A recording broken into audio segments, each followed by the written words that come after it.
Hey, listen. Who in your family, I'm going to ask you now, this is a very intrusive question. Who in your family speaks with some degree of facility a foreign language? Huh? Spanish, French, Lithuanian? Did that come from the generations before, or did you study? Chris Johnson, not that many people, it seems, are studying foreign languages anymore, except at your place. That's true. Well, what's going on in this new charter school? Well, brand new, opening next fall. 6th, 7th, and 8th grade is going to start. It's a continuation of an immersion program that's already in existence. We hear that word all the time, and yet people toss it around, and then they say, well, we're going to do this with an immersion technique. Well, what does it really mean? Immersion means that most of your instruction is going to be in that language. Wow. So in a private school right now in Scottsdale, 70%, a minimum of 70% of all the instruction is done in either Spanish or French. So these students' parents don't necessarily speak the foreign languages, but what happens is these students come out with these beautiful skills, and then they have no place else to use them. So these parents said, you know what, we're going to start a school and work our way up through the high school, giving our kids that opportunity to practice their languages and their skills. You know, we usually kind of lean toward the things that we do well with, and so languages I like. Math, no thank you. Math was that horrible experience over here in the corner, and you just got by.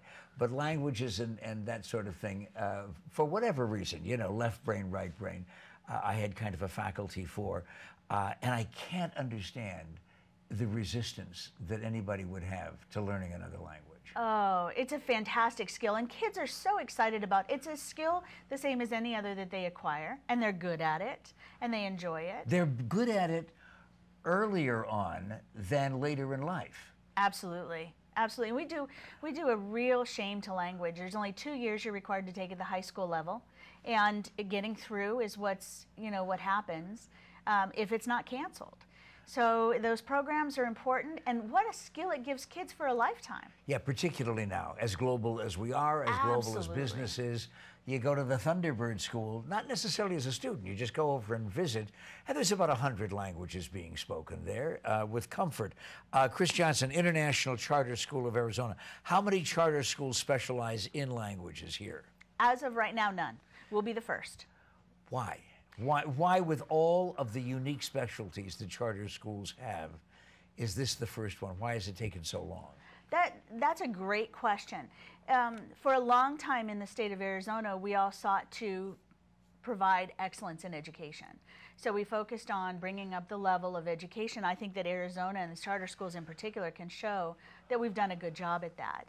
Now we're adding skills on top of that excellence in education, providing to the kids of Arizona something different.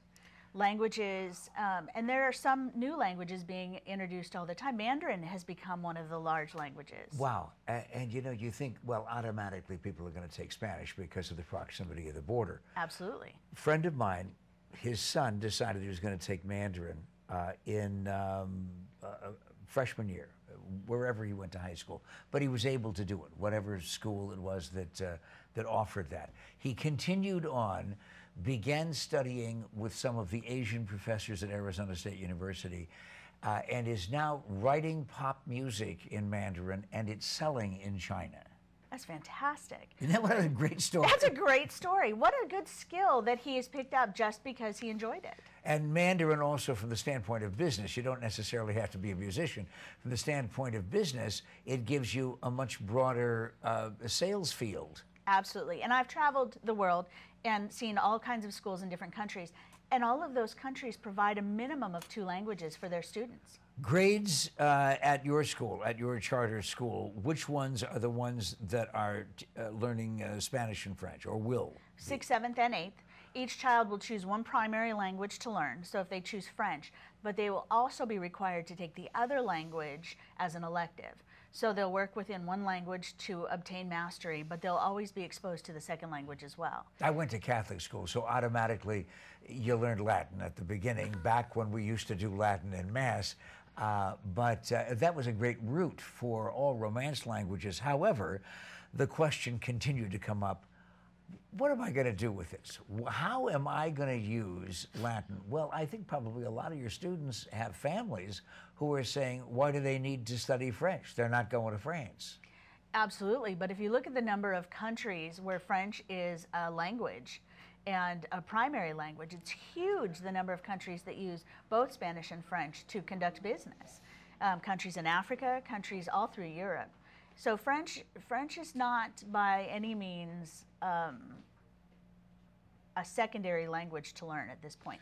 How do you start, though, the immersion program? Because if a child goes in what you said, the 6th grade, 6th, 7th, and 8th? Right. If a child goes into the 6th grade and he has no background whatsoever in any language other than English, and of course in our country we're delighted if we can actually specialize in English. When you start with an immersion program, how do you teach a language if the child doesn't have any understanding of the language to begin with? Absolutely. Grammar is so important, and understanding the different types of grammar can be taught in both the English courses as well as the foreign language courses.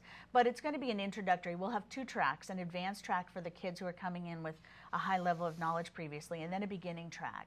And so we've hired some native speakers to begin with teaching the students to not only be able to understand the language and the culture, but to be able to use it in terms of reading and writing as well. You know, there's some folks sitting out there right now saying, oh, well, that's wonderful, that's terrific.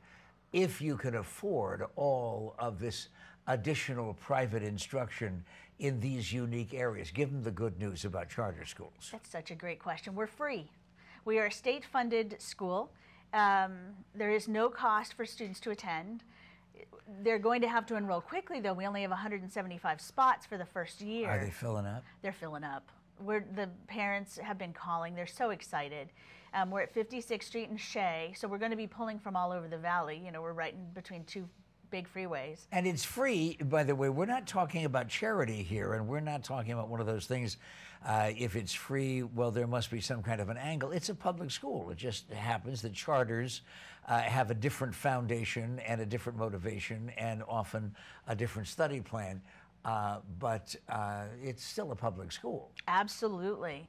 And we're required to do all the same things that a public school is required to do. We're just having an emphasis on the International Baccalaureate program with a heavy foreign language. What about the future? Additional languages, you mentioned Mandarin as a possibility. Anything else? Mandarin and German will be the 2 next languages that we incorporate. We'll add a 9th grade after the first year, and then a 10th grade after that, and continue up until we have 6 through 12.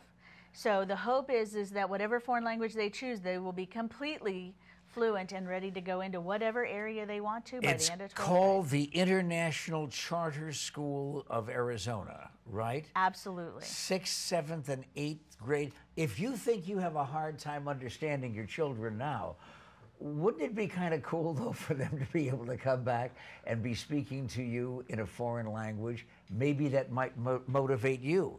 And if you don't even use it in business, wouldn't it be fun to go to foreign films and not have to read the subtitles? Hey, come on, you learned all about this on the Morning Scramble. Isn't this fun?